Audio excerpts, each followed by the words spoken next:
Afternoon, guys. Thank you so much for joining us for today's statewide webinar. This is a very exciting webinar for us as we have worked in collaboration with CADRE and Dr. Reese. So we'll get her started here in just a minute, but before we do, let's go over a few things pertaining to the webinar and then talk about who we are, and then we'll get started.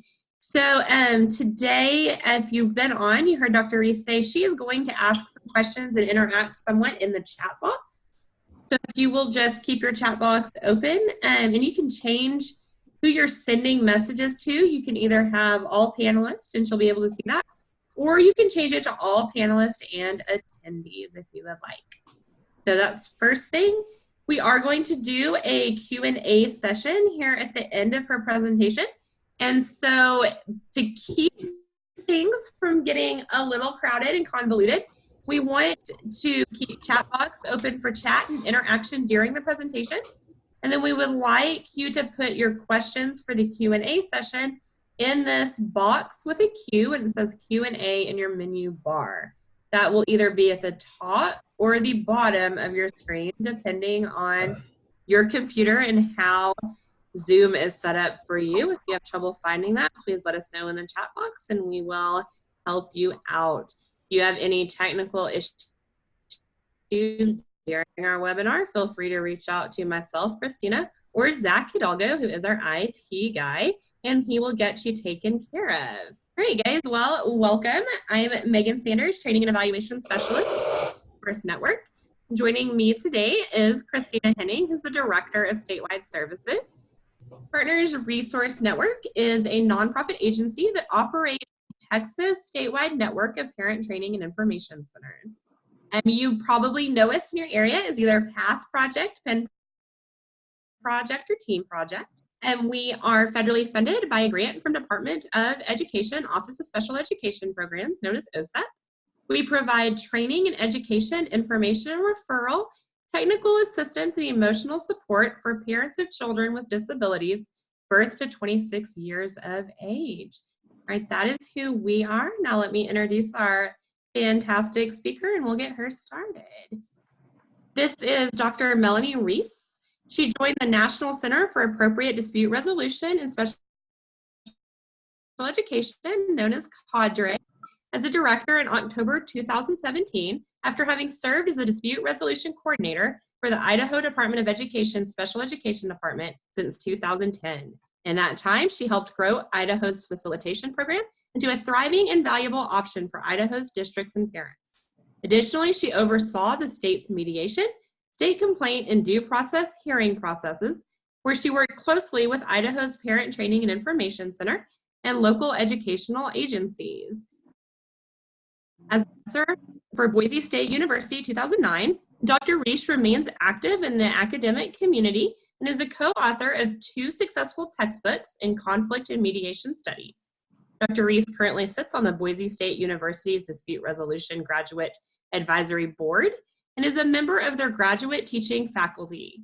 In addition to her career as a university professor, her past work includes serving on the executive board of the Idaho Mediation Association, practicing as a professional mediator since 1990, and serving as a college ombudsman. He regularly provides training and coaching in conflict management, special education dispute resolution, and organizational communication. All right, Dr. Reese, whenever you are ready to get started, I will leave it up to you.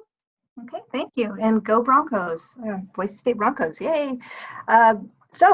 Yes, I am so excited to be invited here and pleased to be able to present from CADRE, clear over here in Eugene, Oregon.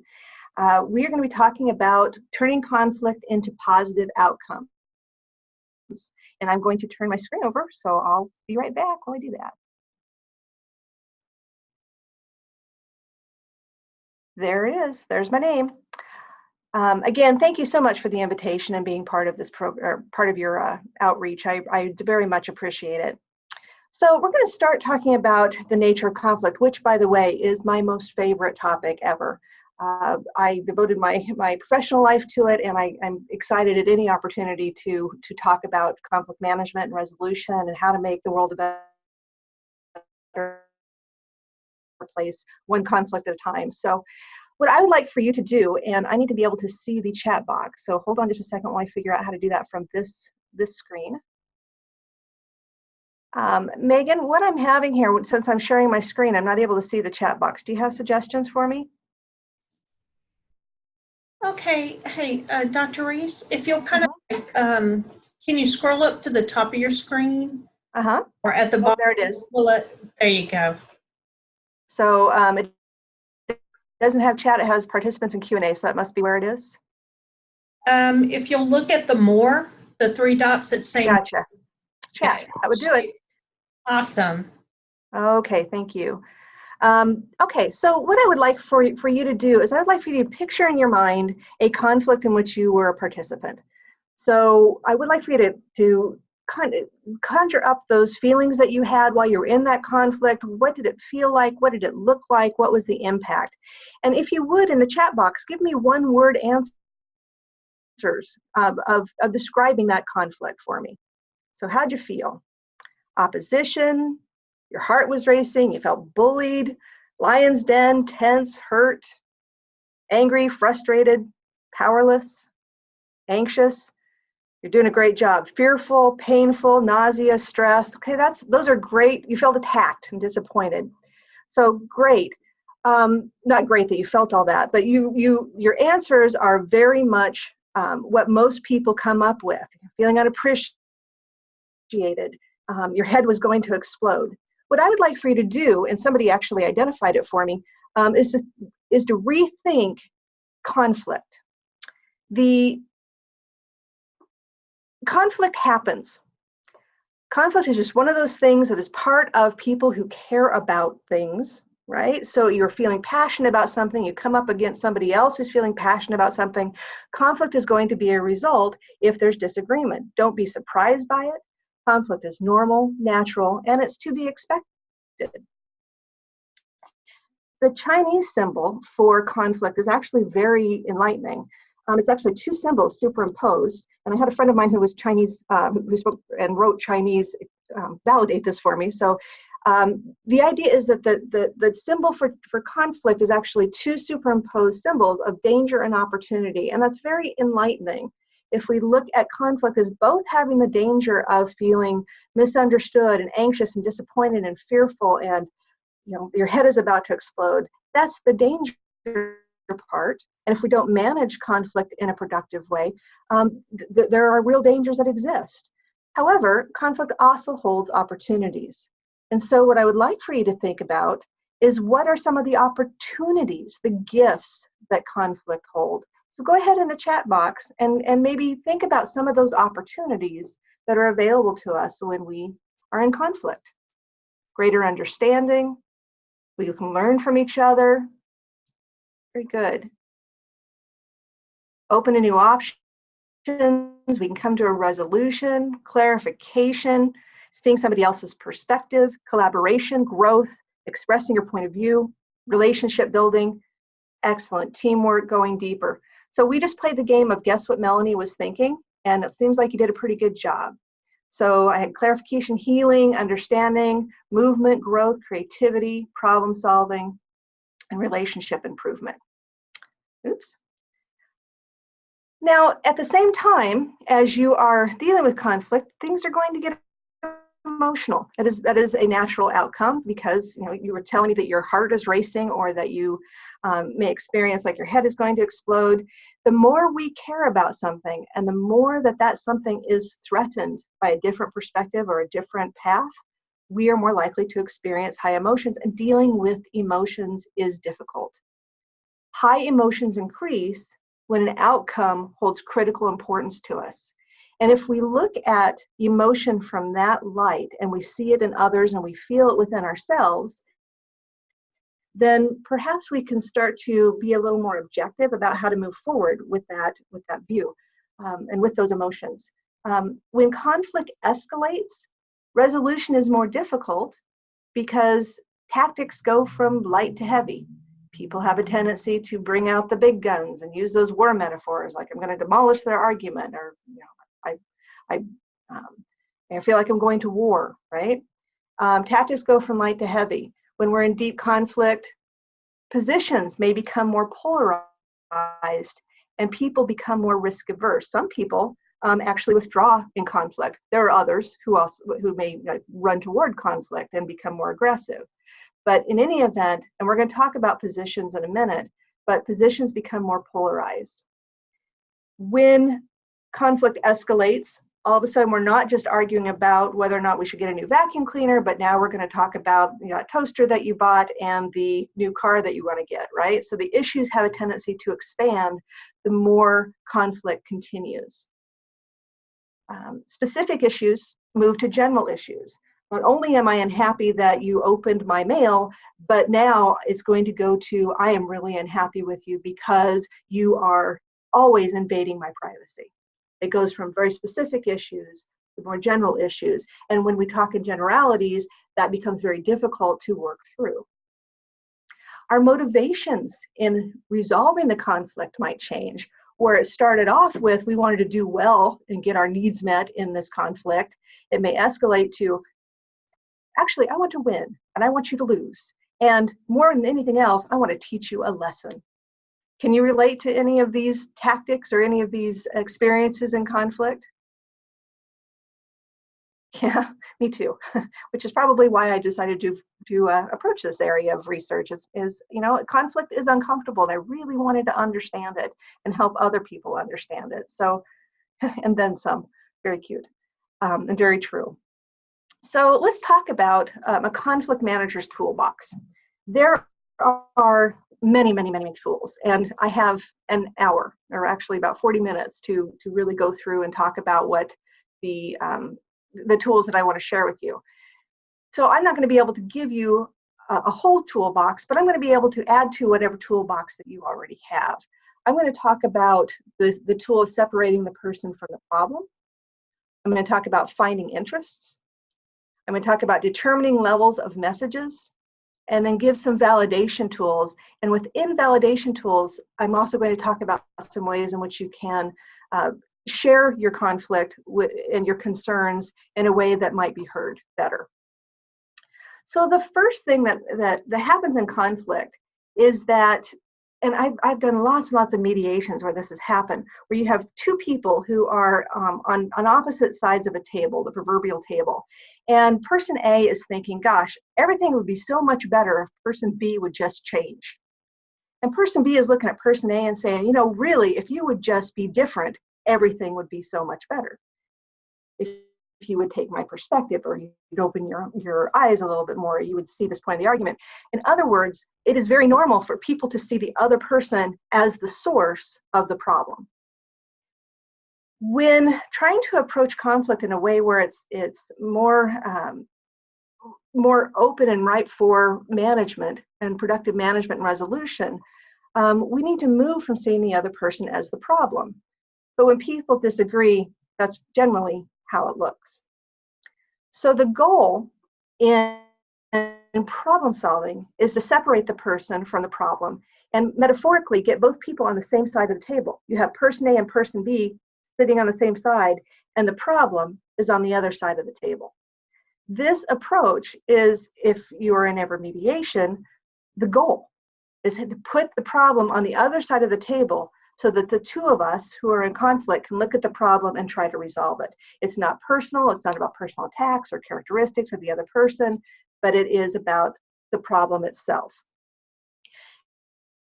Defining the problem is actually a very important part of successful conflict resolution, and we're going to talk about that next. In problem solving, what we want to do is we want to get to a place where we can understand the problem in a way that's resolvable. So we go through and separate positions from interests. Positions, and I really like this imagery, and it's classic conflict management stuff. You'll see the iceberg in a lot of ways, but the idea is that many times we are only focusing on this top area when we are in conflict. This is these are the positions that I'm talking about. But however, just below the surface, and obviously much deeper and much bigger, are the interests that are driving what is seen at the top. I'll explain further. So about 20%, and I actually just this isn't a research-based number, it's from experience, but about 20% of the problem is at the surface level. And 80% of the problem is below the surface that we can't see unless we take the time to really uncover the issue. So at the top, you'll see demands. I expect for you to clean your room. That's a demand. I want you to pick me up at 5 o'clock and not be late. Those are demands. They're expectations. They are the outstated solutions. I want this particular reading program. Okay, those are solutions that are offered. And this is generally where we, particularly as Americans, right, when we go to buy a car, we start with the positions. We start with hard bargaining.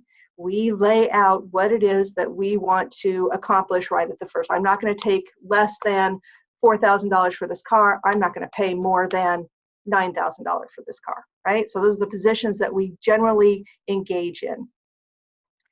The interest, however, is what's going to require the work, but that's where the real problem solving is going to take place.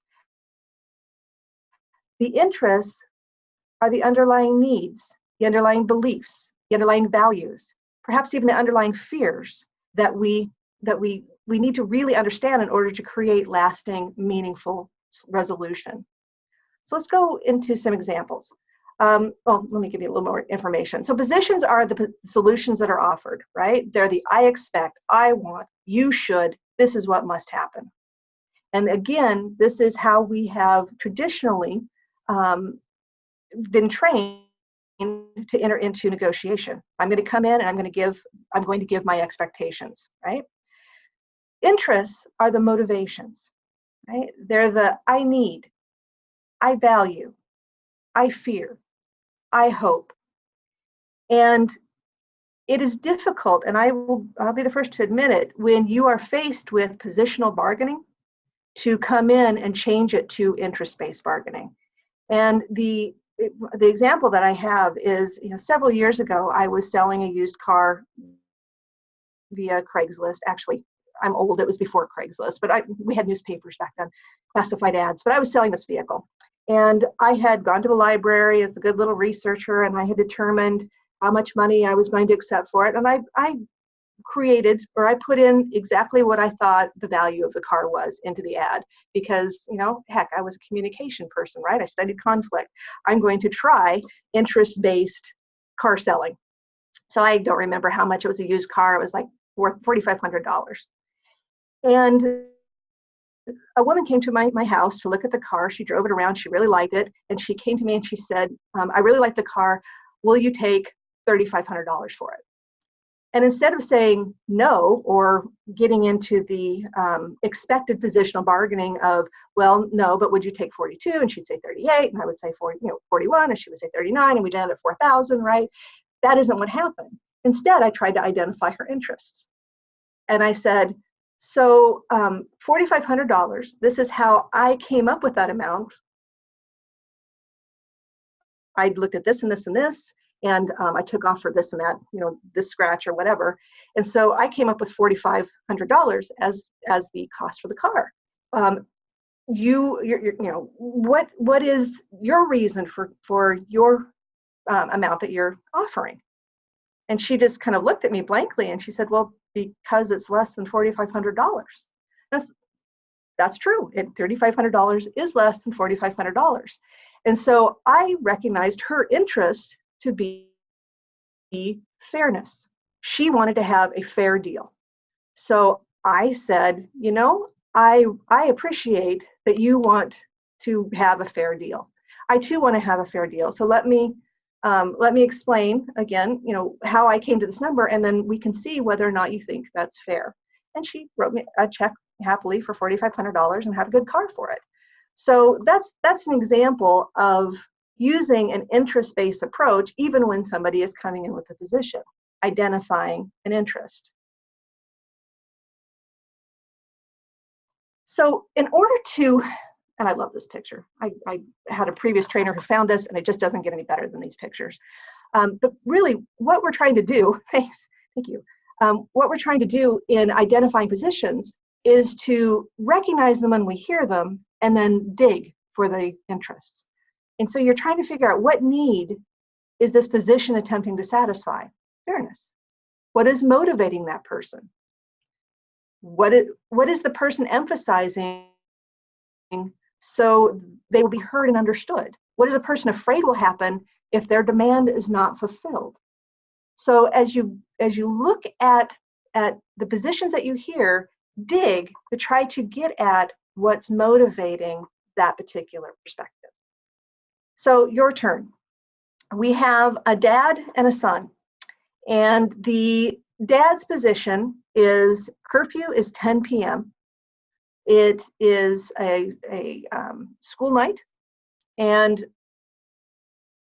no, actually, let's make it a Friday night. It's a Friday night, but your curfew is 10 o'clock. You're 17 years old, and if I don't know exactly where you are and you're not at a friend's house, you need to be here at 10 p.m. What are dad's possible interests? Your turn in the chat box. Safety. Exclamation point safety. I see we have some parents out there. Any others? Control, perhaps. Safety and control. Setting boundaries, peace of mind. We have rules. Okay, very good. So we have very good expectation. We need to know where you're at. So exactly right. So dad has a position, and the position is presented in be home by 10 p.m. Safety, some possible interests. I'm worried about my son making bad choices. I don't want to wait up. That's funny. I want to be a responsible parent, and a responsible parent knows where their kids are and makes them come home at a certain time. We value boundaries.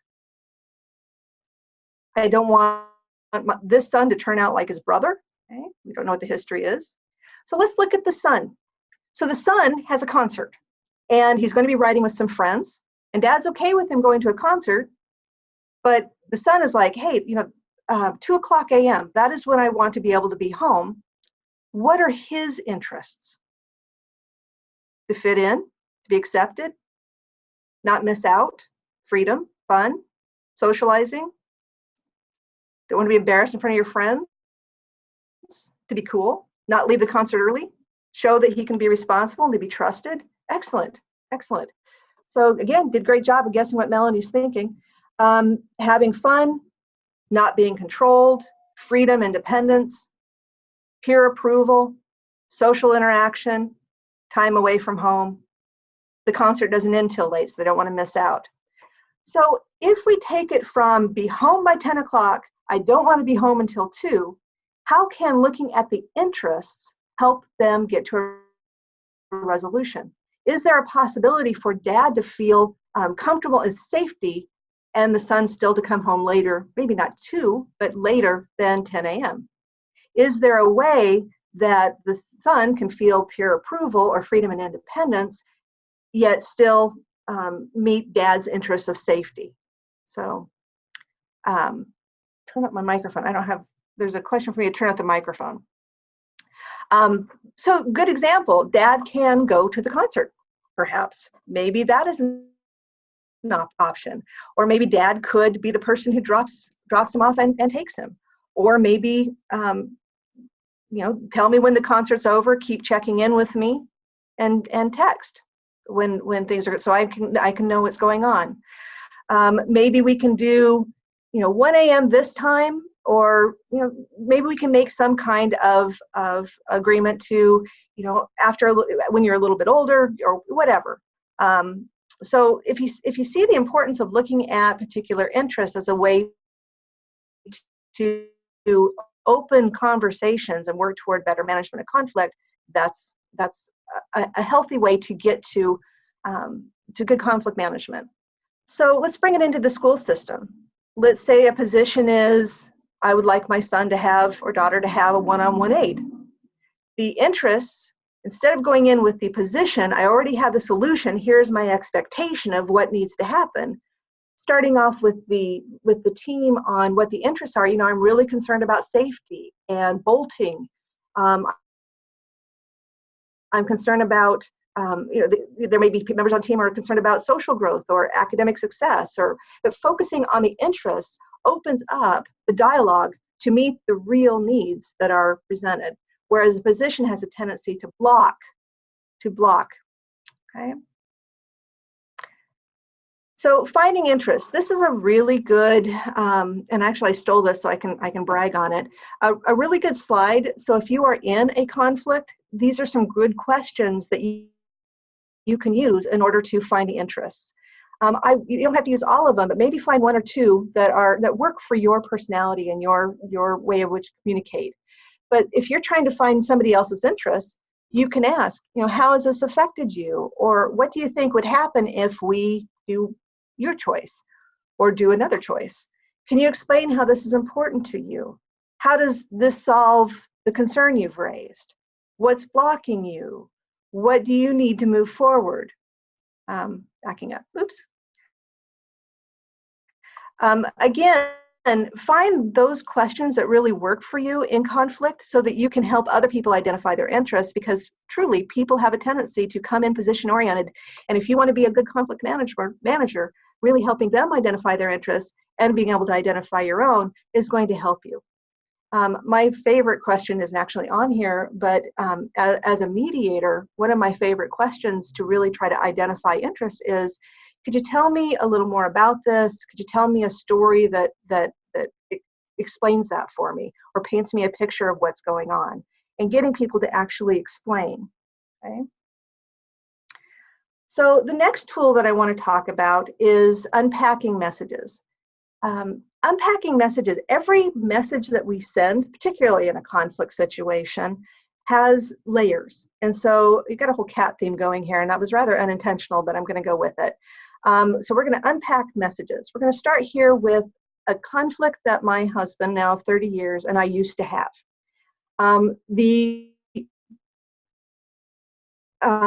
Linda, I want to just double check on the volume. I'm seeing that there's some issues with the chat. Is there something that I need to be doing? No, Melanie, on our end, volume is fine. So I'm just going to have her check her settings and her bandwidth just to make sure we're all good. Okay, thank you. Yeah. So an early conflict that my husband, Stu, and I used to have, we had cats when I was in graduate school. I'm now allergic to them, so this is less of a problem than it used to be. We're down to one cat, but at the time, I think we had 3. And cat boxes need to be changed often. And so because we were in this egalitarian type of relationship, right, we shared the duty of cleaning the cat box, and it would be his turn, and sometimes the cat box wouldn't get cleaned as often as I would do it when it was my turn. So let's pretend that this scenario never happened, but let's pretend that I come home from a long day of work and I'm tired. And Stu got home early, and he's sitting on the couch and he's watching reruns of Gilligan's Island or something. And I say, phew, the cat box stinks, okay? So that's just a message. Phew, the cat box stinks. There are 2 levels of this message, right? So the first level is the content level. And it says basically the actual meaning of the words. I noticed that there was something odoriferous coming from the cat box, right? I noticed that the cat box smells bad. Very, very basic, very content focus of the message. However, there's a whole nother layer of that message, and that's the emotional level, the emotionally relationship level of the message. It's the who we are to each other. It is the power dynamics. It's past history. It carries with my feelings, right?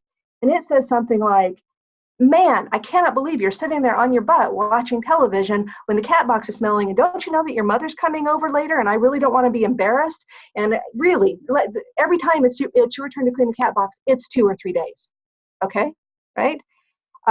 You've got 2 different levels. Well, the level, the emotion level, right, is going to be that, is going to be carried in the tone. It's going to be carried in the nonverbals. It's going to be carried not in the words, phew, the cat box stinks, but in how it's said. Now, if my husband, who is a smart man, he would respond to the emotional level. If he responded to the content level, it would look something like, why, yes, I noticed it smells bad too. right? That would be a response to the content level. A response to the emotional relationship level of the message would probably be more satisfying as the person who is in the conflict. And it might say something like, you're right, it does smell, and I didn't realize that I had let it go. I wasn't paying attention. I was really tired when I came home, but I'll get to it. Or I didn't notice it, but I can see it concerns you, and I'll get to it. Okay? That would be a response to the emotional level. I see you're upset, identifying the emotion. We're going to focus for a second on content level paraphrasing, because there is a place and a time for focusing on a content, right? So in a content paraphrase, you paraphrase the issue or the position that the speaker presents without agreeing or disagreeing. This is a really good tool used judiciously. Don't use it all the time because it can also irritate people. But this tool, if you want to reassure that you heard the message, if somebody says something along the lines of, it's going to cost $325 to get your ignition switch and the, I don't know crap about cars, and I can't believe I went on this particular example, but 5 different things with your car are wrong, and the total is going to be $325, and then plus how much it costs for us to do the work, which is another $400, so 900 something total. A content paraphrase can be very useful in making sure that you understood the information. So you're saying there are 5 things that are wrong with the vehicle. The total cost for parts and materials are going to be this, and the extra cost for actually doing the work is going to equal $900. Okay? That's a content paraphrase. And again, very useful for assuring that you heard the message. Could be used to underscore an important point, to reiterate something. A content paraphrase does have value, and I don't want you to go away from it because, my cat box example. Some examples of a good content paraphrase might be, team, as I understand it, you're recommending the STAR reading program with additional supports with a small group. So this doesn't take a position one way or another. It isn't expressing an interest, but it is just paraphrasing the content of what you heard to make sure that it is understood correctly. Another example might be, to clarify, you have concerns about how Taylor is managing transitioning from one subject to another during the day. Before we get into problem solving, I want to make sure that I understand what you're saying. Well, that's the use of a content paraphrase. Most valuable, however, in high conflict or emotional conflict is the other side of the coin, the emotional level part of the part of the message. Great. The cat box stinks. Let's look at what the emotional level is. Emotional paraphrases are where you paraphrase the emotion or the relational level of the message. You're upset, you're unhappy, you're hurt, you're frustrated. Okay? Don't be afraid to guess. I use this image of a balloon because as a mediator, I would see people coming into a conflict, taut with anger, right? Their balloon is full and it's hard and it's, they're under a lot of pressure. And I can tell you that with an a well-executed emotional paraphrase can deflate that balloon. It can take the anger out of, it can deflate the anxiety. The frustration and the hurt might still be there, but people can communicate. And I'm telling you, don't be afraid to guess, because even if you guess wrong, if you say you were hurt by that, and they say, no, I wasn't hurt, I was just really, really upset. You still have good information. You now know that they're upset. So don't be afraid to guess on an emotional paraphrase. So again, with an emotional paraphrase, you're paraphrasing the emotion or the relation level of a message. Here's a formula for that. Your blank emotion, you're hurt, you're frustrated, you're unhappy, you're overwhelmed, you're frustrated by the situation. There's no opinion in terms of, you're not labeling the position with opinion. You're just saying when this occurred, you felt this. You're bothered, you're frustrated, you're concerned. I tell you, as a mediator, this is the single most effective tool in my toolbox for helping people ratchet down high anxiety. So emotional paraphrases. So some examples: you're frustrated by the amount of time spent on her math homework. You're worried about Jack's progress in handwriting. You're concerned that this placement separates Jenny from her peers, right? Don't be afraid to guess. So here's a helpful hint in framing your own messages. This tool is really helpful in getting important messages across too. Framing it as, I am hurt or I am frustrated when Mark comes home with more math homework than we can get through in a night, is something that can't be argued with, right? No, you're not frustrated. It actually just opens up the interest. I'm worried that he is spending so much time on homework that he's not having time to enjoy life as a fourth grader. He should be with his friends some too. That social time is important. So I'm concerned, I'm frustrated, I'm unhappy. This is a great way to present messages in a way that they can be heard.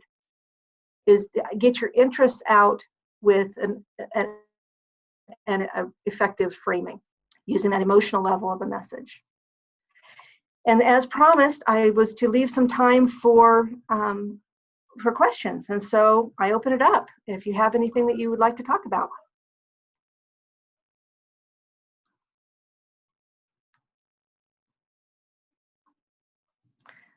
All right, we do have a couple. Sorry, I was just making sure you weren't muted, Megan. No, you're good. Let's see. And we have a couple of follow-up questions for you. I see. I feel like this is where conflict occurs the most in emotional paraphrasing. Do you have any tips on that to further clarify when you assume that it creates conflict? Sure. I think the questioner, and if I'm wrong, please correct me, but I think the questioner is asking about guessing about whether or not an emotion. That's the way I took it, yes. Okay. So you don't know for sure what somebody else is feeling, but what you're trying to do with an emotional paraphrase is to give voice to what's not being spoken, and that's their emotional level. And so an emotional paraphrase is an attempt to understand, and if done with a heart of real inquiry, a heart of really trying to understand, you have some room to make mistakes. But you're opening the dialogue of, I really care about what you're going through right now, and so I'm going to attempt to identify it. And if I haven't got it right, I'm opening the door for you to correct me. And that's all good. So if I say, Megan, I'm hearing what you're telling me, and I can see that, from what you're expressing, that you're really afraid that your daughter is going to miss out on social time. And you could say, yeah, no, I have no fear of this. I do a lot of social time with my child. I'm concerned about the frustration that's happening while she's doing her math. That's good information.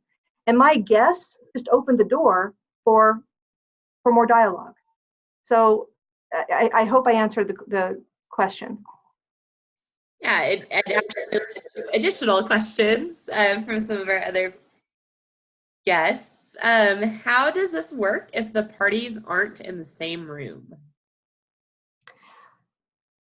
It really is difficult to have communication in a way that's mediated, right? So mediated by email, you lose a lot of the ability to understand because you're not getting those nonverbals.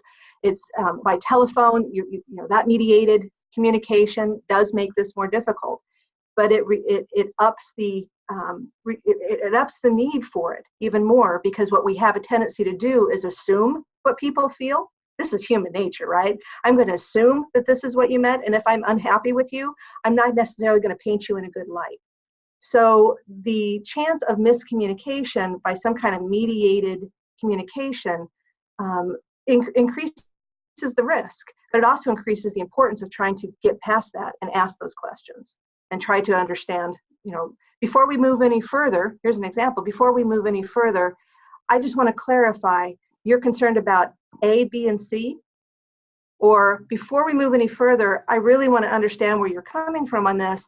You're worried that X, you're worried that Y. Is that right? And so that clarification is what we're going for. All right. It is difficult to resolve conflict with a person who is truly a bully. How do you propose to resolve conflict in the situation?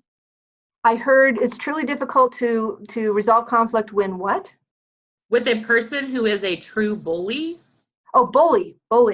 Bullies are their own special breed. Many of these rules in a true bully situation, I actually have a whole training on bullies, and they don't fit the norm because a true bully is not interested in, their interest is not fairness. Their interest may not be trying to find the best answer for the two. A bully has issues of control. A bully has issues of dominance. A bully has issues of creating harm. If you are dealing with a situation where there is a true bully, the best plan of action would be to find someone else to negotiate with. Okay? Is there some way that you can supersede the impact of that bully and go to the next level? Now, that said, we throw the word bully around willy-nilly, right? That person's just a bully, when in fact, it is my opinion that they don't represent a high percentage of the population, but they do exist. And if you truly are experiencing a bully situation where the intent is harm, these rules cannot apply. They can make you vulnerable, and that's just a reality. You're going to have to find other ways to power balance. Excuse me. Balance power. All right, so comments followed by a question.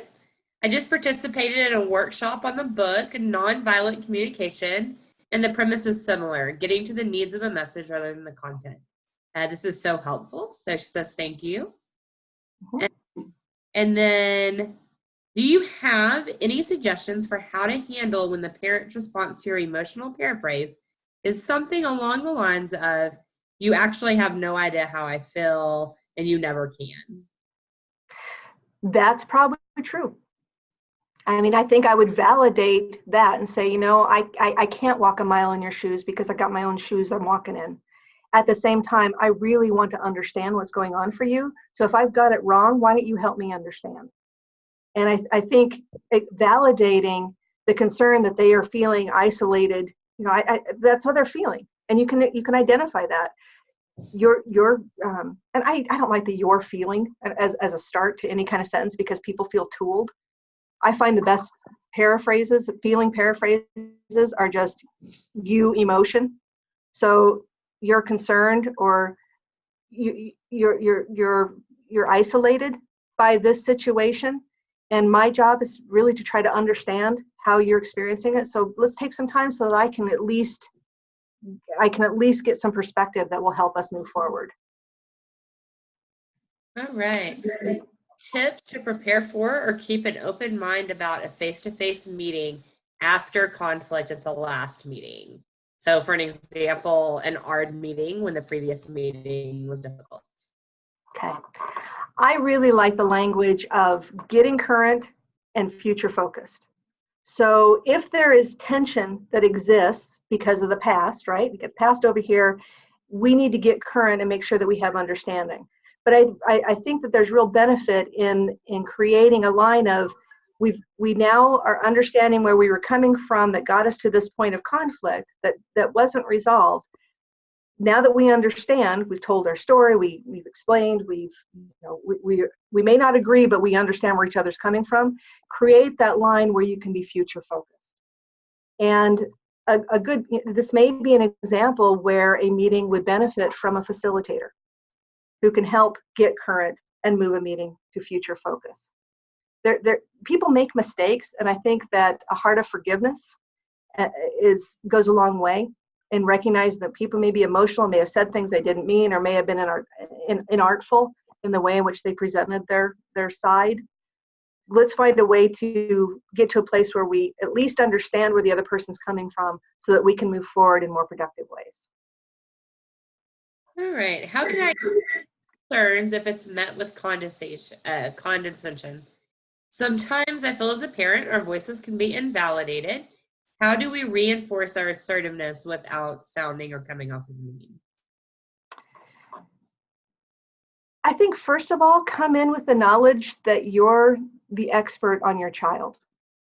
You know, there really is a reason why the IDEA promotes parents to the place of they have to be at the decision-making table, they have to be present, and their thoughts and feelings, their thoughts and ideas about the education of their child needs to be heard, right? So I think many times, and in many of the meetings that I facilitated, parents may feel that they, and this may not be your case, but this is just rather general, but some parents may feel that it's us against them. It's me against all those people across the table.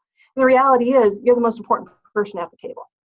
So I think, first of all, elevating yourself to recognize that what I have to say is very important.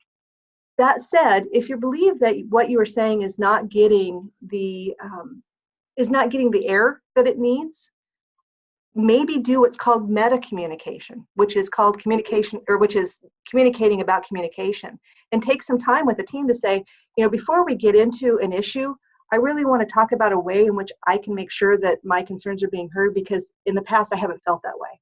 So what can I do in order to make sure that you're hearing what I'm bringing to the table? Do I need to prepare something in writing ahead of time? Do I need to have an advocate? You know, what is it that I need in order to get my message across? Because right now I'm feeling that I'm spinning my wheels and we're not communicating well. So I think a good, communication about communication may be an important side road to take. Sure. Just as a quick reminder, I know there's some questions going on in the chat box, and I'm trying to pull those, but if you guys don't mind moving them over to the Q&A box, just keeps everything from getting tangled up and lost in translation. So if you'll get that over for us, that would be excellent. And we'll continue answering questions here in just a minute. But before we do, just want to remind you guys that we are actually going to have a focus group for the School, Family, and Community Engagement Network coming up immediately following this webinar. So if you have a chance, please stay on once we wrap up the webinar and participate in our focus group. We just have a few questions for you, and I think that you will enjoy it. All right, next question. How do you negotiate with a part that is not willing to find common ground, but rather concede anything the other part requests to avoid conflict, communication, or exchange? How do you truly collaborate? I didn't hear the last part. I'm sorry, Megan. Oh, how do you truly collaborate? Sometimes the need for structure and the skill base may not be there for one or both of the parties. And I mean, obviously, as you know, as in the introduction, I'm a fan of mediation. I'm a fan of third party. And so sometimes by bringing in a third party to a structure, we can create that structure and can create the space for storytelling to take place and understanding to happen. A good mediator is trained in how to pull interest from positions and how to reframe problem solving in a way that is designed to meet the needs of both parties. So third party intervention may be the best approach when it gets untenable for one person to do it, or for the couple or two people to work together. All right. Do you have recommendations for working through conflict with parents who work with toxic advocates? First off, I want to say that the advocates that I have known and that I've had the opportunity to work with, they have a heart of service. There are occasionally those people who get into a service industry, whether it's being an advocate or whatever, that may have a different agenda than what is at play. And so when you say toxic advocate, I'm thinking a very small amount, right, of people, but you know, that said, it's very difficult to work with them, and it may be, and whether it's a toxic advocate or a toxic administrator, it doesn't really matter. when you're dealing with somebody who is toxic, I again think that maybe that might be a time to bring in somebody else to plan the structure. It might be an appropriate time for a third-party facilitator of a meeting or a third-party mediation to focus on very specific issues. You know, a parent gets to choose who is at an IEP meeting, and validating and understanding that that person, whether or not you agree with that person or not, is their choice. That's their right. And so the choice then is how do we create an environment where we can work together and identify those interests and make the decisions on behalf of the child. All right. Going through, trying to see other questions.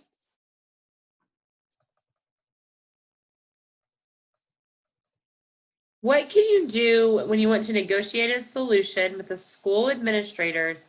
Do not compromise on anything. So I actually don't prefer the word compromise. To me, compromise is a lose-lose proposition. You know, you give up something and I give up something so that we get this conflict over with. So I kind of, my personal thinking of compromise, although we talk about, other people talk about it as something that we're striving toward, I actually find not ideal. Sometimes it's the best we can do, but compromise isn't what the IDEA is aiming for. Collaboration is what the IDEA is aiming for.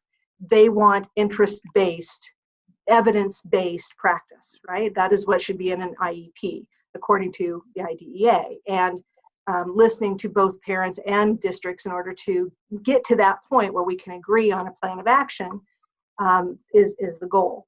So if I have somebody who's intransigent, I have trouble with that word, who's blocking a movement, that might be a time for us to consider third-party intervention. And again, that's as under IDEA, mediation is not a negative thing.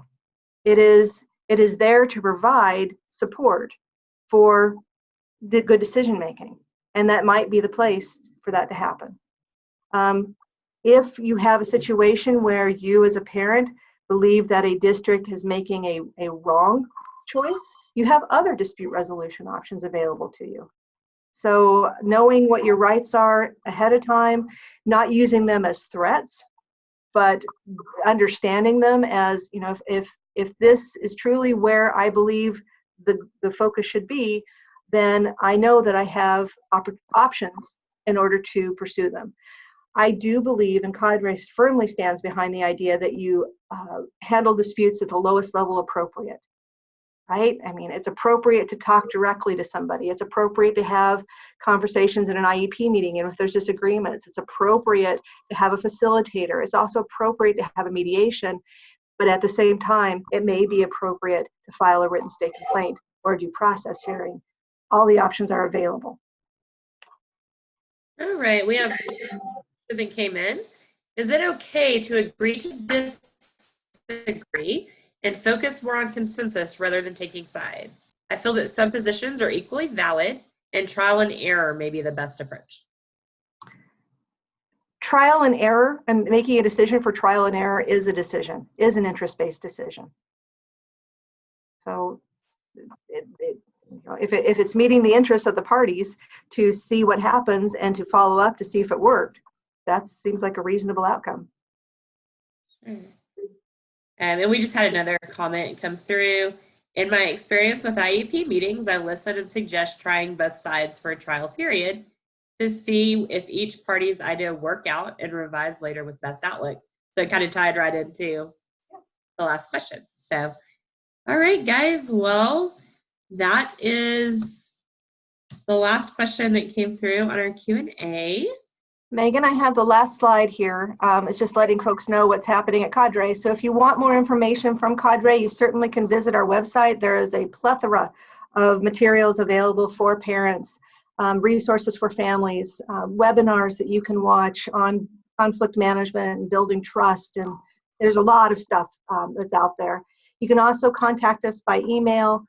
And I encourage everybody to sign up for the CADRE Caucus, which we would present, where we give little tidbits and we share what new materials are coming out from CADRE. So please stay connected.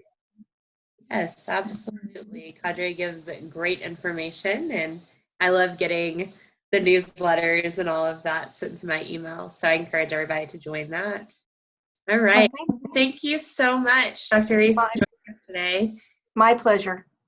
Everything that's coming through on chat box is really positive. And we're very happy that you were able to join us today and bring some good information to our families. Okay, well, thank you for your help. Bye, everybody. All right, guys. So coming up in our list of fall webinars, you see that next Tuesday, October 29th, we will be bringing in Dr. Gracie Reyes McDonald with Grace Psychological Services, and she's going to do the Spanish version of the bullying and helping kids cope with bullying webinar that we did a couple of weeks back. And then Tuesday, November 5th at 12:15, we are bringing in Dr. Bell with West Texas A&M University to talk about the emotional side for parents with children living with learning disabilities. Thursday, November 7th, we're going to do Texas Legal Framework Walkthrough with Region 18. And then we have Tuesday, November 12th, as Transition Services in the IEP with David Beinke from Circle and Associates. Wednesday, November 13th, Child Find, What is it and how does it work? And that's in collaboration with Region 10. And then we have Helpful Hints for Military Families with EFMs. That's Tuesday, November 19th. And that is with the PTC, which is another parent training center out of Virginia. Yeah, that one's a tricky one. It's pizza. Yeah. One more slide. There we go. All right. And then Tuesday, December 3rd, we're going to wrap up our webinars for the year, at least as of right now, with Dyscalculia, Mathematic Learning Disability Causes, Characteristics, and Interventions. And again, that is with Dr. Shin from West Texas A&M.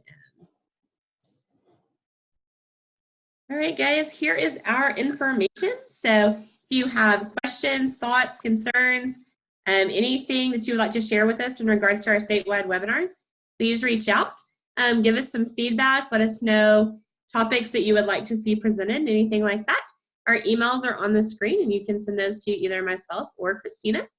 Also, check out our website for a list of upcoming webinars to get registered, as well as the recordings of all of our previous webinars. And then make sure to join us on Facebook to follow all the articles and the Facebook Lives and things we're doing over there. All right, guys, thank you so much for joining us today. If you have time, please stay on and join us for our focus group. And just to, like I said, it's going to be a couple of questions, and we really want to hear from you. So if you'd like to stay on, please do so. And if not, I hope you guys have a great day and you join us for the next webinars. Thanks, guys. Bye.